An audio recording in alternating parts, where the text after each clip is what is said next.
monsieur maa lay nuyu. Aji maa ngi lay fay. alhamdulilah. waaw xam naa juste dañuy wax ak concernant l' actualité mais juste en tant que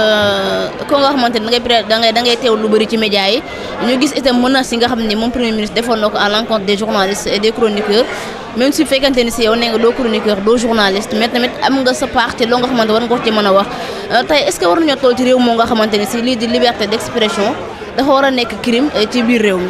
waaw maa ngi lay fay bu baax on ne peut pas parler aujourd'hui de liberté d'expression sans pour autant apporter notre soutien à Abdou Nguer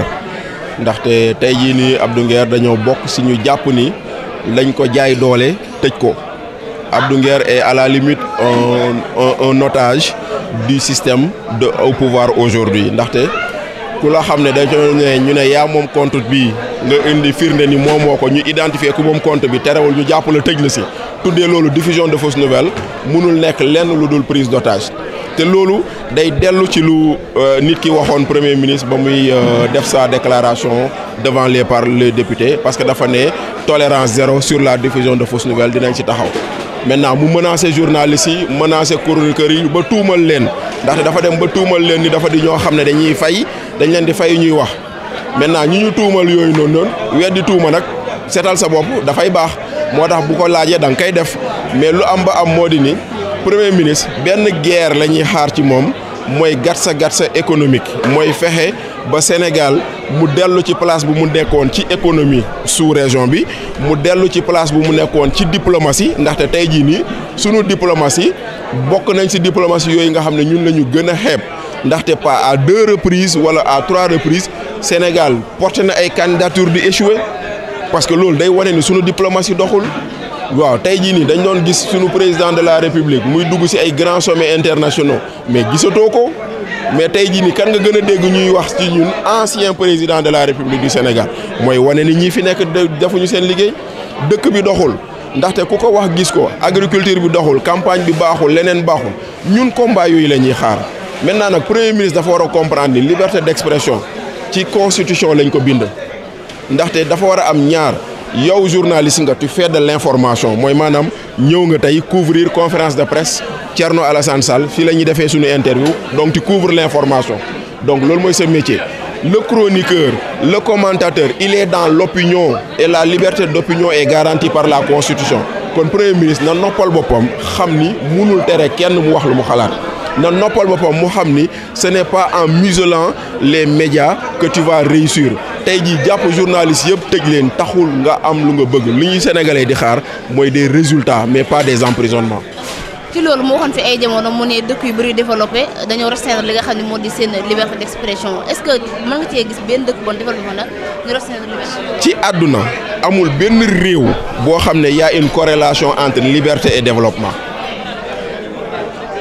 Chine dañ ko tuddee ci pays développés yi on a restreint les libertés Corée du Sud Corée du Nord yeneen yoo ay ni ñu tuddee les dragons là les nu mu tuddati ay Singapour ak yooyu jëlal Afrique bii nii dëkk yi nga xam ne liberté amu fa ndax développement da nga ko fay gis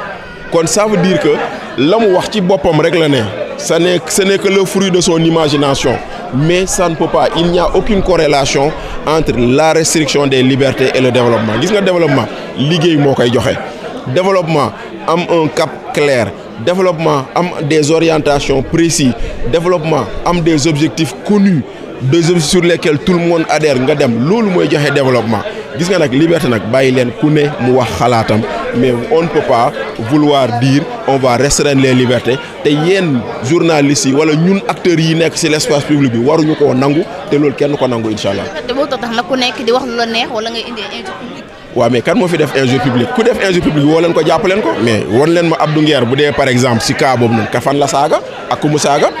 ku def injure publique jàpp leen ko loolu amul ma dem te ñëw nga tu t'appelles Bachir Fofana ko t'appelles Mademba ou Massamba y a pas de problème mais te problème bi mooy nga jàpp nit ci loo xam ne amul injure et après problème bi mooy on fait croire à l'opinion que nit ñi dañuy saaga mais kan moo fi saaga fii gisuma fi kenn ku fi saaga y a des chroniqueurs qui ne sont pas d'accord avec ce pouvoir c'est leur droit mais est-ce que mës nga leen gis ñu saaga pourquoi les gens pensent qu'on doit être d'accord avec ces gens-là pourquoi les gens pensent qu'on doit dire ce qui plaît à ces gens-là mais ñoom am nañ ñu leen di waxal bu ñu mënoon kenn duñ ñu critiquer kon ñooñu di leen waxal bu fekkonte ne ñu ngi def seen liggéey duñ toll fii maintenant dire que dañuy saaga kenn saagawu fii ku mu si mënti doon ku saaga ñu jàpp la fii gis nañ ko taxaw mu ne golo bi mooy bàyyi Jean Paul Diaz xam nga Barthélémy Diaz kenn jàpp ko gis nañ fii ku taxaw mu ne jigéen bu ànd ak Amadou Ba nangam la gis nañ fii ku fi taxaw ne fii ku fi yëngatuñu nangam sans ndey ñooñu ñoo saaga mais ñooñu ñëpp comme bizarrement Pastef la ñu bokk kenn jàppu leen kon tey jii nii si on veut dire wax sa lu la neex et cetera nous on invite le premier ministre à commencer à balayer devant sa porte parce que buntu këram moo bëri salté bi noonu mais moo fi nekk malheureusement moo fi nekk parce que ñoom démb barki démb dañu ko xeexoon nit ñi fekk leen ci xeex boobu ñu foogoon ni bu ñu ñëwee leneen la ñuy def ñu kon ne di wéyal lu ñu doon xeex démb parce que justice à deux vitesses mooy waral tey nga dégg premier ministre mu ne rapport Covid on va zéro tolérance nangam ak nangam pendant que ñuy saaga ñu bokk seen kër ñu bokk seen i ëtt kenn waxu leen dara justice à deux vitesses mooy waral nga toog procureur def conférence de presse di wax ci rapport Covid te mënoon wax conférence de presse ci 1000 milliards yu ñu tuddal te kenn gisu ko justice à deux vitesses mooy waral nga gis procureur waroon woote conférence ci coowal ONAS te defu ko justice à deux vitesses mooy waral procureur waroon woote ci coowal ASER te defu ko kon nag tey jii nii le démb ak barki démb lañ ñu newoon baaxul loolu lañ nekk di wéyal et en pire et malheureusement. alors ci mbirum fonds force Covid-19 bi ñu visé woon 5 ministres du président Macky Sall mën nañ actuellement ñaar lañ ci visé muy Moustapha Diop mi nga xam ne daal nañuy dindi son immunité parlementaire récemment ak Mansour Faye déjà Mansour Faye démb génn na di xam le ne takkuwul dara ci accusation yamoon ñu ko teg ci ndoddam assemblée nag xëy na dinañ ubbi fan yi benn session ngir li nga xam moo di mise en accusation ci ñaari député yi alors mbir moo tamit ban jàngat nga ci waaw xam nga nag rapport force Covid man dama wax ni erreur bu njëkk bu ci am nguuru Macky Sall moo ko def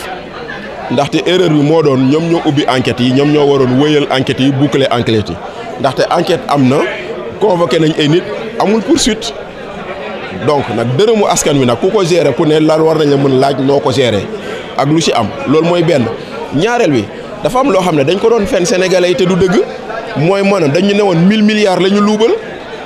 te boo xoolee rapport Covid bi boo seetee ba seet alal jii ñu jàpp ni nañ ko gérer leerul weesuwul 6 milliards la ñuy topp coow lii nga dégg ni fanweeri nit yi ñu jàpp ni yëpp ça tourne autour de 6 milliards de francs CFA xam nga nag boo ko waxee nit ñi dañuy yaakaar ni da ngay minimiser alal ji non non non alalu réew mi dërëm ak milliard moo ci yem 1 franc ak 1 milliard ñoo yem mais c'est-à-dire que dañuy yóbbu mbir mi fu mu eggul beneen bi si biir coow loolu noonu dañu ne dañ siy topp ay ministre ok mais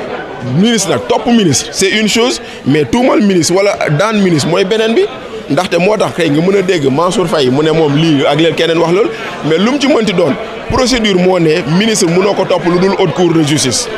dans le cadre de l'exercice de ses fonctions loolu nag bu ñu ko waree jëmmal foofu ñu yóbbu kayit bi assemblée ñu kii mais accusé